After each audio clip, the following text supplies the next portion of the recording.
The Raven by Edgar Allan Poe. Once upon a midnight dreary, while I pondered, weak and weary, over many a quaint and curious volume of forgotten lore, while I nodded, nearly napping, suddenly there came a tapping, as of someone gently rapping at my chamber door. "'Tis some visitor," I muttered, "tapping at my chamber door. Only this, and nothing more." Ah, distinctly I remember, it was in the bleak December, and each separate dying ember wrought its ghost upon the floor. Eagerly I wished the morrow, vainly I had sought to borrow from my books surcease of sorrow, sorrow for the lost Lenore, for the rare and radiant maiden whom the angels name Lenore, nameless here for evermore.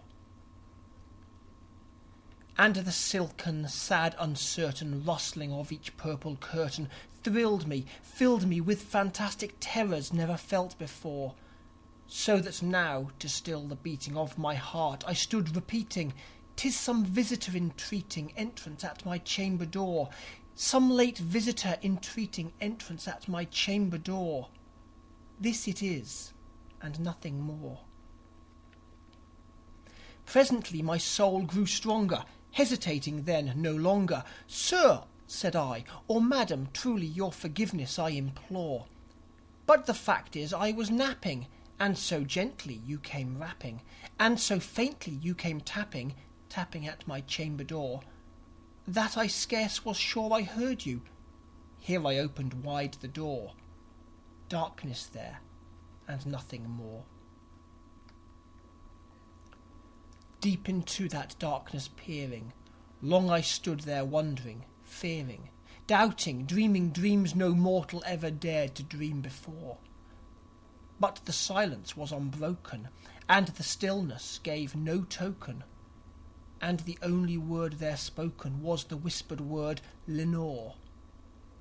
This I whispered, and an echo murmured back the word Lenore. Merely this, and nothing more. Back into the chamber turning, all my soul within me burning, soon again I heard a tapping, somewhat louder than before. "Surely," said I, "surely that is something at my window lattice. Let me see then what thereat is, and this mystery explore. Let my heart be still a moment, and this mystery explore. 'Tis the wind, and nothing more." Open here I flung the shutter, when, with many a flirt and flutter, in there stepped a stately raven of the saintly days of yore.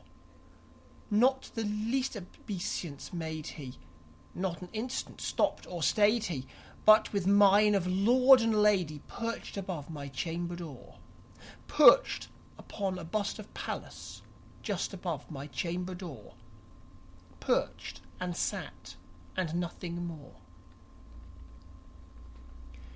Then this ebony bird beguiling my sad fancy into smiling, by the grave and stern decorum of the countenance it wore, "Though thy crest be shorn and shaven, thou," I said, "art sure no craven, ghastly, grim, and ancient raven wandering from the nightly shore. Tell me what thy lordly name is in the night's plutonian shore." Quoth the raven, "Nevermore." Much I marvelled at this ungainly fowl to hear discourse so plainly, though its answer little meaning, little relevancy bore. For we cannot help agreeing that no living human being ever yet was blessed with seeing a bird above his chamber door, bird or beast upon the sculptured bust above his chamber door, with such a name as Nevermore. But the raven, sitting lonely on that placid bust, spoke only that one word, as if his soul in that one word he did outpour. Nothing further then he uttered, not a feather then he fluttered, till I scarcely more than muttered, "Other friends have flown before. On the morrow he will leave me, as my hopes have flown before." Then the bird said, nevermore.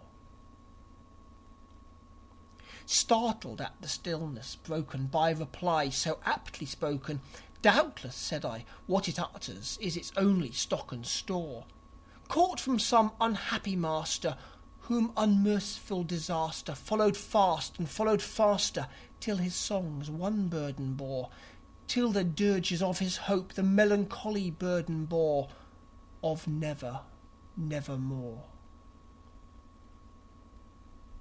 But the raven, still beguiling all my sad soul into smiling, straight I wheeled a cushioned seat in front of bird and bust and door.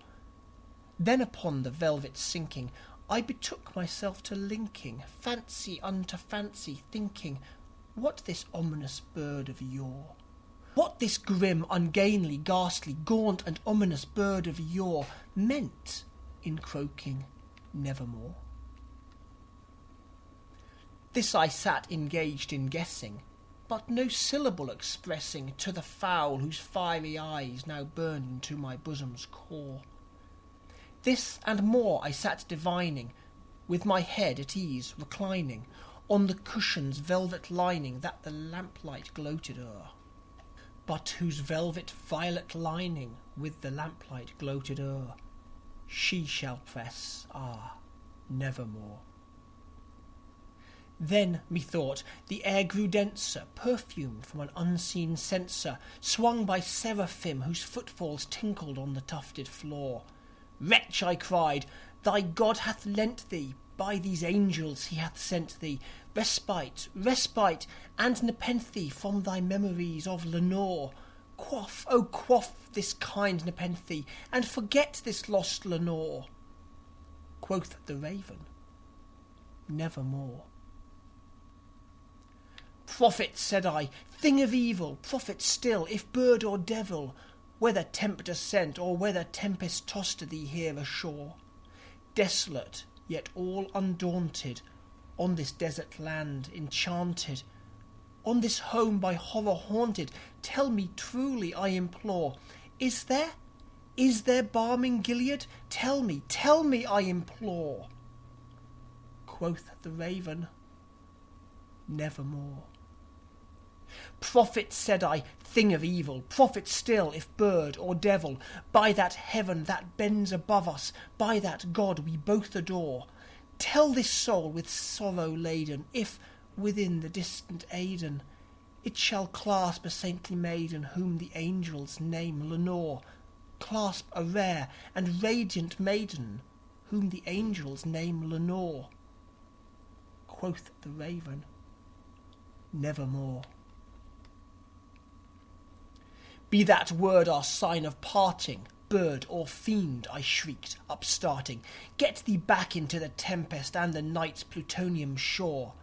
Leave no black plume as a token of that lie thy soul hath spoken. Leave my loneliness unbroken, quit the bust above my door. Take thy beak from out my heart, and take thy form from off my door. Quoth the raven, nevermore.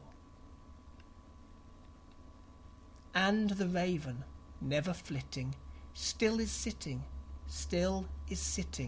on the pallid bust of Pallas just above my chamber door. And his eyes have all the seeming of a demon's that is dreaming, and the lamplight o'er him streaming throws his shadow on the floor. And my soul from out that shadow that lies floating on the floor shall be lifted nevermore.